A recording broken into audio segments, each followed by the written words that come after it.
আসসালামু আলাইকুম রহমতুল্লাহ। প্রিয় বন্ধুগণ, আমি রাজু আহমেদ। আমার YouTube channel daily 2 versus of কোরআনে আপনাদের সবাইকে স্বাগত জানাচ্ছি। এখানে আমরা প্রতিদিন মহাপবিত্র গ্রন্থ আল কুরআনুল কারিমের মাত্র 2টি আয়াত নিয়ে আলোচনা করি।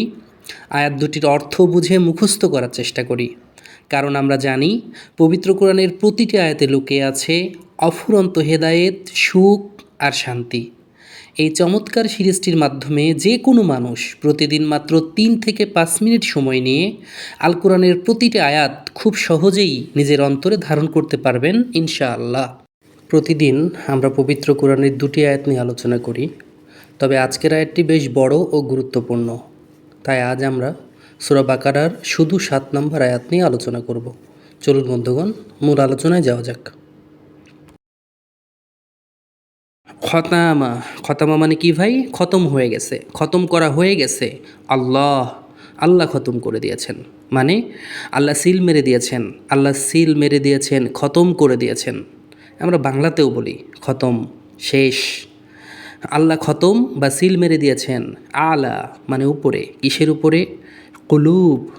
কুলুব মানে অন্তর। মূল শব্দ কলব, কলব। এই কলবের প্লুরাল হচ্ছে কুলুব। হিম মানে তাদের, কুলুবিহিম। কুলুবিহিম মানে কি? তাদের কলবে, তাদের অন্তরে। আমি বারবার একটি বিষয় বলি যাতে আপনার বা আমার ওই শব্দ বা আয়াতটি মনে থাকে, বুঝে মুখস্থ করতে আমাদের সুবিধা হয়। ইনশাআল্লাহ আমাদের মনে থাকবে। তাহলে কুলুবিহিম, তাদের কলবে, অন্তরে মহান আল্লাহ তাদের কল্প বা অন্তরের উপর কি করেছেন? সিল মেরে দিয়েছেন।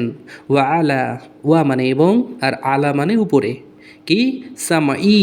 এই সামাই মানে হলো কান, আর হিম মানে তাদের। তাহলে সামইহিম মানে হলো তাদের কানের উপর। দেখুন বন্ধুগণ, এই সামইহিম এখানে হুম থেকে হিম হয়ে গেছে। এখানে মূল শব্দ হুম, তাহলে হুম থেকে হিম হলো কেন? এই যে হুমের আগে যেহেতু জের আছে, এক্ষেত্রে হুম, এই জেরের কারণে হিম হয়ে গেছে। মনে রাখবেন বন্ধুগণ, এটা কিন্তু হুম। হুম মানে তারা, বুঝতে পেরেছেন? এই যে দেখুন, ই মানে আমার, না মানে আমাদের, কা মানে তোমার, কুম মানে তোমাদের, তারপরে হা হু মানে তার, হুম মানে তাদের। তাহলে হুম এখানে হিম হয়ে গেছে যেহেতু হুমের আগে জের রয়েছে। আশা করি বুঝতে পেরেছেন বন্ধুগণ।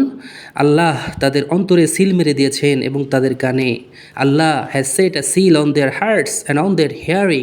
এবার দেখুন মহান আল্লাহ কি বলছেন? ওয়া, ওয়া মানে এবং, আলা মানে উপরে, এবং উপরে কিসের উপরে? আবসর, আবসর, বাসর, বাসির।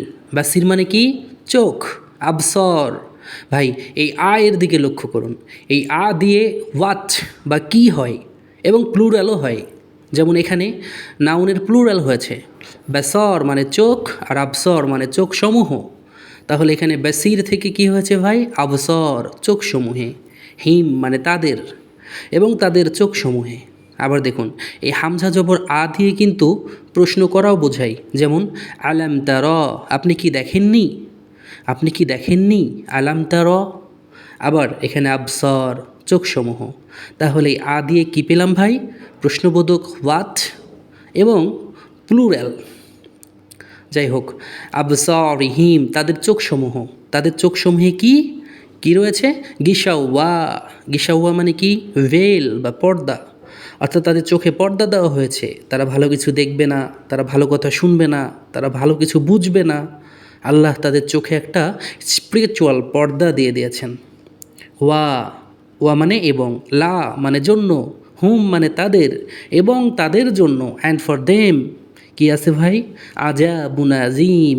দেখুন ভাই, আজাবুন আজিমুন রয়েছে এখানে। যখন দুইটি সিফাত, গুণ বা অ্যাডজেক্টিভ পাশাপাশি বসে, তখন এই দুই পেশের ব্যবহার করা হয় এখানে। তাহলে আজাবুন আজিম, মহাজাব, মহাশাস্তি, severe, torment, and over their vision is a veil, they will have a severe torment।